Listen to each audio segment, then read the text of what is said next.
Hello everybody, I am Dr. Pallavi Kaul and today I am going to present the topic Evaluation in Education. The objectives of this module is that after the completion of the module, the teacher trainee will be able to define evaluation, enlist the tools and techniques of evaluation, describe the characteristics of evaluation, explain the process of evaluation and differentiate between formative and summative evaluation. Let me introduce to the topic. Evaluation is a systematic process by which the worth or value of something in education, teaching and learning is judged. Evaluation in education is the process of judging the effectiveness of education experiences through careful appraisal. It involves a continuous process of collecting, recording, assembling and interpreting the information.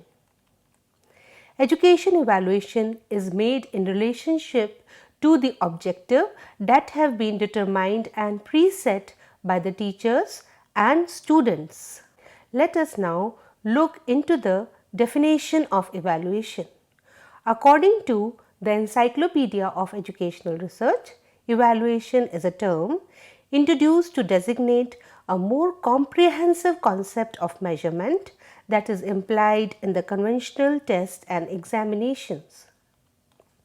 Evaluation is any systematic, continuous process of determining the extent to which specified educational objectives previously identified and defined are attained. The effectiveness of the learning experience provided in the classroom and how well the goal of education have been accomplished. According to Ralph Taylor in 1950, he defined evaluation that it is a process of determining to what extent the educational objectives are being realized. According to Dandekar, evaluation may be defined as a systematic process of determining the extent to which educational objectives are achieved by the pupils. Let us now look into the purpose and function of evaluation. The first purpose or the function of evaluation is to determine the level of knowledge and understanding of the student in his or her classes at various times during the year or semester.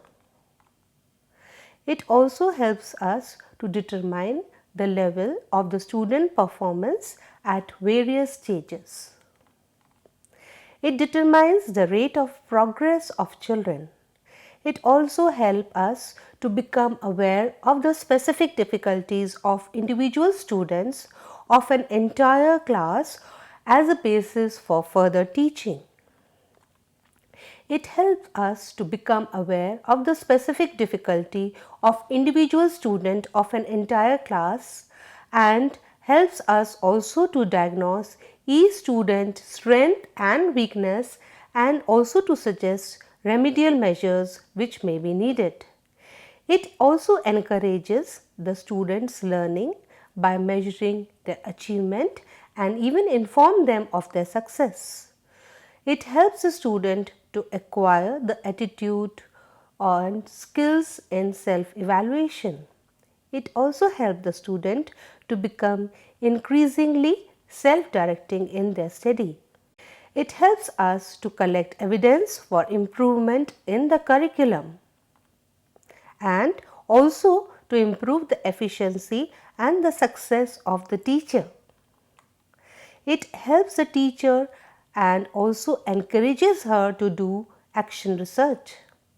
It helps to estimate the effectiveness of teaching and learning techniques of the subject content and of the instructional media in reaching the goals of the course.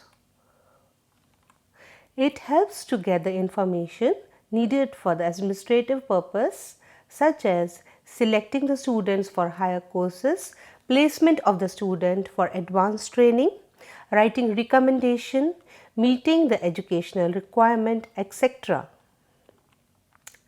Its main function is also to determine how far the objective of teaching in a particular subjects are being realized, or to see whether the teacher's method and the experiences which he has organized for the children has been achieved or not. And finally, the purpose of evaluation is also to give reinforcement and feedback to the teachers and the pupils. Now let us understand the aspects of educational evaluation. Evaluation is a very systematic and continuous process. It goes hand in hand with teaching and the learning process. Evaluation includes academic as well as non-academic subjects. It is a procedure for improving the products of education. Evaluation discovers the need of an individual and designs the learning experience that will solve these needs. It is purely objective centered. Evaluation is a descriptive as well as qualitative in its nature. Correlation between the education system and the system of evaluation exists. Now, let us find out how to do evaluation. This includes the process of evaluation. It is a cyclic process. Now, look at the screen and we will see the process of evaluation. The first step in the process of evaluation is selection and formulation of objectives. The second step is defining objectives in the behavioral terms. The third step is selection of tools and techniques of evaluation. Next step is the use of tools and techniques and making the result. The fourth step is interpretation and generalization of the result. And the last step is feedback and the final interpretation of the result. Let us now look into each of these steps in detail. The first step is the selection and formulation of objectives. The objectives to be tested are selected and formulated in advance before conducting the evaluation. The teacher must be clear about the instructional objectives towards which the instructions are geared. Each objective, when specified, provide guidance for the type of evaluation which has to be undertaken. The second step, it is the defining objectives in terms of behavioral changes. After determining and formulating the objectives to be tested, teachers should define them clearly in terms of expected changes in the pupil's behavior. The selection of tools and techniques of evaluation. Selection of suitable tools and technique depends upon the type of evidences required to evaluate a child. They should provide evidences on the teaching objectives to which they are concerned and help the teacher to determine whether they have been achieved or not. The third step is the use of tools and techniques of evaluation. The tools and techniques are selected or developed so as to provide evidence on the achievement of teaching objectives to which they are concerned. Let us understand the fourth step is interpretation and generalization of result. After selecting and developing the tools, teacher applies them in the testing situation. She records the score or any other evidences regarding the behavioral changes. On the basis of the recorded evidences, interpretation of the result is done and information or generalization or conclusions are then drawn. The last step is feedback of the result for improvement in the teaching learning process. On the basis of the test result or the generalization or conclusion, pupil progress may be made to know to the pupils and as well as their parents.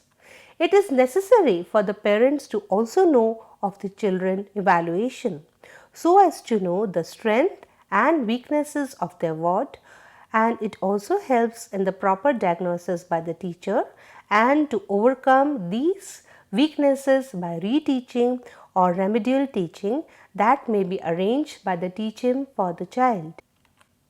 Now, let us understand the types of evaluation. The first type of evaluation is the formative evaluation. The second type of evaluation is the summative evaluation. Let us now understand what do we mean by formative evaluation. It is a term which denotes the ongoing or systematic assessment of student achievement while the term course or program is in progress. It may be defined as the evaluation taken at varying interval throughout a course to provide information and feedback that will help improve the quality of student learning and the quality of the course itself. Formative evaluation is used to monitor the learning progress during the instruction and to provide continuous feedback to both the student and the teacher concerning the learning success or failure. Feedback to the student reinforces the learning, and feedback to the teacher provides information for modifying her instruction. Formative evaluation is done during an instructional program. It focuses on molecular analysis. It is cost seeking. It is interested in the broader experience of the program user. Formative evaluation design is exploratory and even flexible.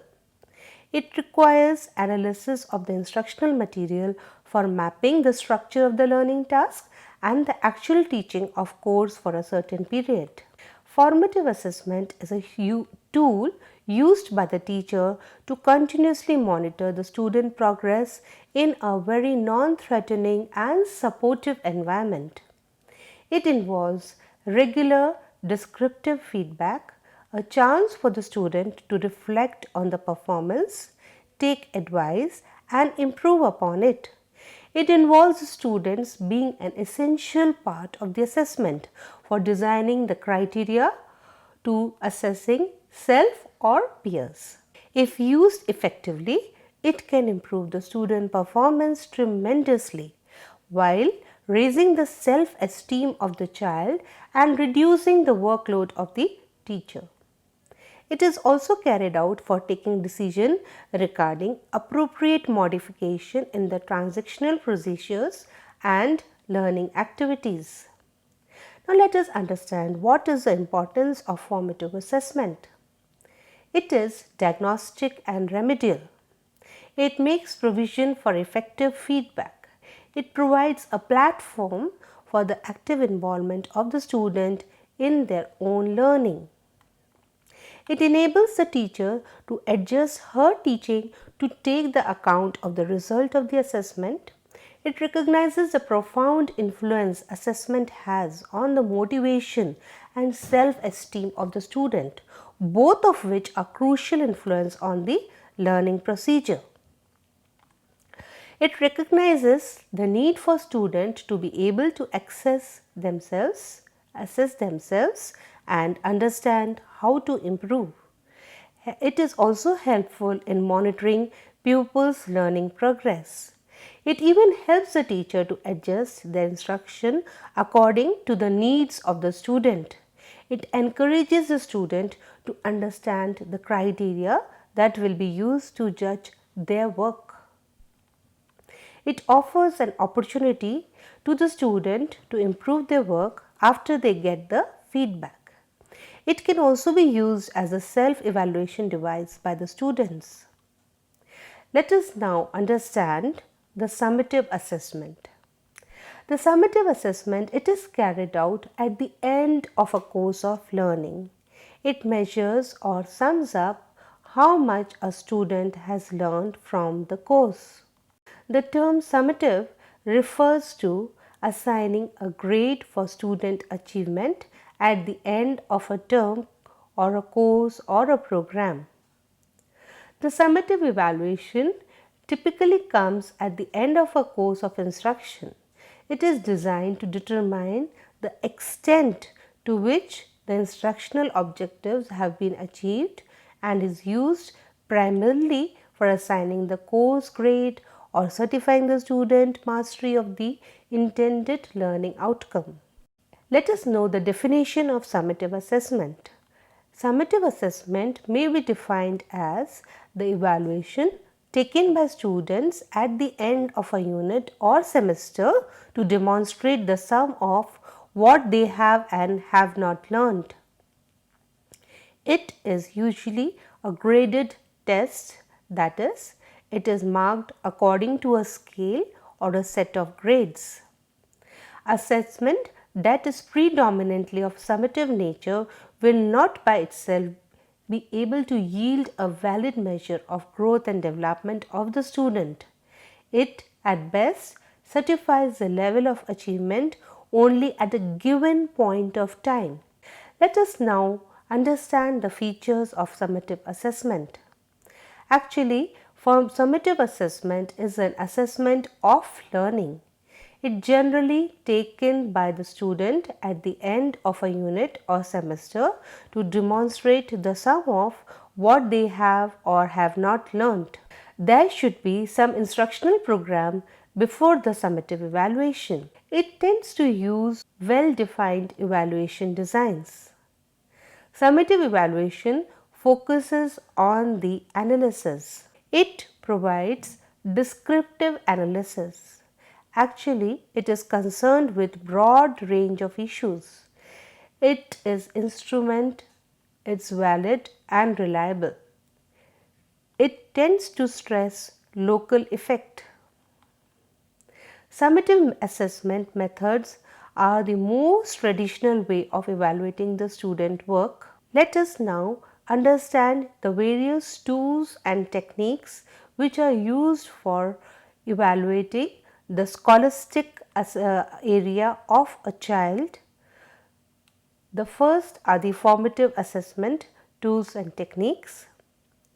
The tools of the formative assessment are question, observation schedule, interview schedule, checklist, rating scales, anecdotal records, document analysis, tests and inventories, portfolio analysis.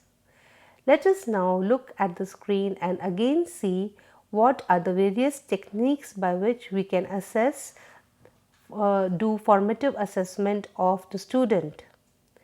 The first is examination, second is assignment, question and competitions, project, debates, elocutions, group discussion, club activities, experiments and research.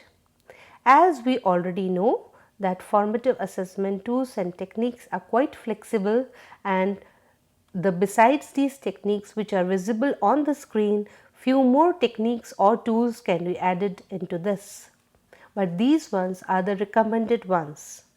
Let us now look at the summative assessment tools and techniques. As we know that these are the most traditional types of assessment, so it includes only 3 types of techniques. The first one is objective type of question paper, short answer type of questions and long answer type of questions. After going through the meaning and assessment and the tools and techniques and the characteristics of formative and summative evaluation, let us now look into the difference between formative and summative evaluation. Let us see the parameter of purpose. So, we see that the formative assessment detects the strength and the weakness of the child, whereas the summative assessment sees or checks the overall achievement of the child at a given point. The frequency of the formative assessment is during or the end of the unit. Summative assessment is taken in the end point of certification or the promotion. The area covered in the formative assessment is 1 unit or few number of units, while in the summative assessment the complete course content is being covered. Next is administrative utility. It is formative assessment is advisory. It is not always for permanent record, while as summative assessment is decision making and therefore it is for permanent record. The formative assessment that gives feedback to the student immediately about their weakness, their strength, their level of learning, while as the summative assessment give the information regarding the pass or the fail. The formative assessment also gives feedback to the faculty. It tells if the instructional methods are significant and it shows the errors and weakness in the instruction, while as the summative assessment gives overall pass or fail percentage to the faculty. From the method point of view, formative assessment includes daily assignment, observation, etc., while as summative assessment includes tests and projects. The tools of the formative assessment are tests, projects, etc., while the tools of summative assessment are objective, short answer and long answer type questions. Let me conclude by saying, if you cannot measure it, you cannot improve it. So, evaluation is important. Thank you.